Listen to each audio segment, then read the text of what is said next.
labor. No, it's so great, labor. I don't know why we keep doing that, but so labor. I know why Oprah does it now. It's really fun. No, I'm sorry, labor sucks, but it's also incredibly exciting. There's something that they shove up you. Oh, that sounds pleasant. Tell us more about that. The best way I can put it, I actually have no idea. Keep on shoving it and shoving it and shoving it and shoving it. Okay. You can't see this, but she's gesturing towards her vagine. Yeah. Of the shoving things in. That's right. I'm very concerned about the things that were shoved inside of Mary Beth during her labor. Whatever it was. I can't remember things anymore. You don't remember it anymore. Yeah. But I pushed them out in an hour. After I, that feeling of the release of the baby coming out? I was like, salami. It felt like salami. Isn't that weird? Yes. I probably had a lot of drugs at that point. To be clear, her son's name is not Salami. No. Thank God. And how was Michaela? Are we saying children's names? Oh, I'm cool with that. Okay, if you Michaela. are. Yeah. My daughter, my firstborn, is Michaela. Okay, so we got to the hospital after the water broke, and that was at a midnight or so that we got there, and they said, okay, you are, I think I was 80% of face, but only fingertip dilated. Okay. And when they say fingertip dilated, that means that it's still a long way to go. You're a face, so your cervix has collapsed, but the hole is not opening up for a baby to come out. So they said, we're going to put the Pitocin, because my water had broken, they needed to put Pitocin in my system for the contractions. A lot of people, there's not many people I know who don't have Pitocin. As soon as I started feeling contractions, like the huge wuss that I am, I was like, I don't like it. I don't like it at all. As soon as I agree. I don't like it terrible. At all. It feels horrible. But the drugs drugs are awesome. The worst period of your life, basically, and it's just this squeezing feeling. And I am not a hero. I'm not. And so I got about 3 centimeters dilated, and I called the doctor or nurse in, and I said, I'm ready. They wouldn't let my husband stay when they did the epidural for me. Why? I don't know. I guess someone told me that there was a gentleman who passed out while a wife was receiving her epidural, hit his head, and either became severely injured or died or something. Oh. Somebody had something happen terrible, so they no longer let loved ones stay in the room while you're getting a giant needle in your back. Both times in a row, I was horrific for the epidural. I was crying and sobbing and hugging the nurse, and they tell you, now don't move. It's like, what?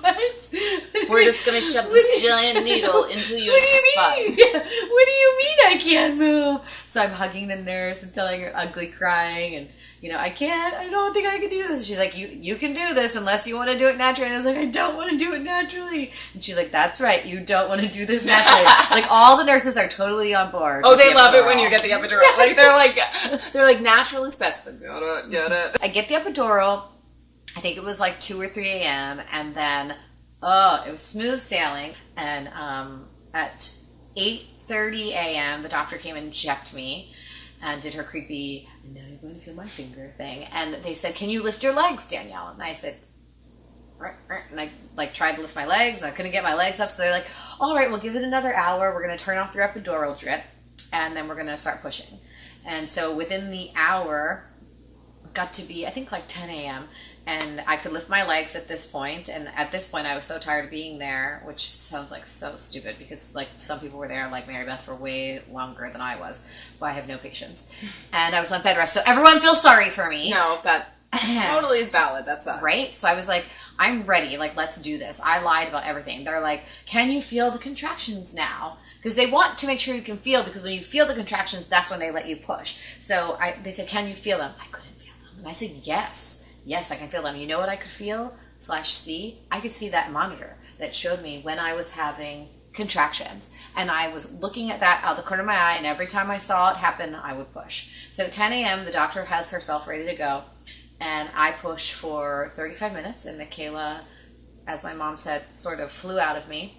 And my mom and my mother-in-law both were there for the birth of my daughter, as well as my husband. And I guess she came out kind of fast. That's awesome. So it was a really pleasant experience, mostly because I was drugged. And but I just want to preface that by saying mine was an odd experience, and I feel like if you have the drugs, I think that's why I wasn't freaking out. Normally, if you have the drugs, it's like, kumbaya. Sure, of course. And I was still kind of on a high from the epidural when we were being wheeled into the recovery. And we're in the maternity ward, okay, you guys? And I am in an elevator with other people going, I just had a baby. And they're looking at me like, yeah. So did everyone else in this area. Like, shut up. Why don't we talk about our favorite products? Yeah. Well, a couple of products. Okay, well, that's funny because I think we should do our question first. Okay, fine. Because the question is... Oh! Okay, that makes sense. Jen asked us, what do you recommend bringing to the hospital? Now, I know that we kind of talked about this in the last episode, but it kind of goes... I mean, honestly... You can never stop asking that question, so we thought we'd just include it in this one too. And we like to talk, so we'll keep answering your same question over and over again. After you give birth and you're in recovery, they will give you Dermoplast, which is a pain-relieving spray that you spray on your incision to keep it nice and moist so that it doesn't dry out because you'll be kind of uncomfortable. And now this is for vaginal deliveries only, of course. I don't really know what they give you if you have a C-section. A lot of drugs.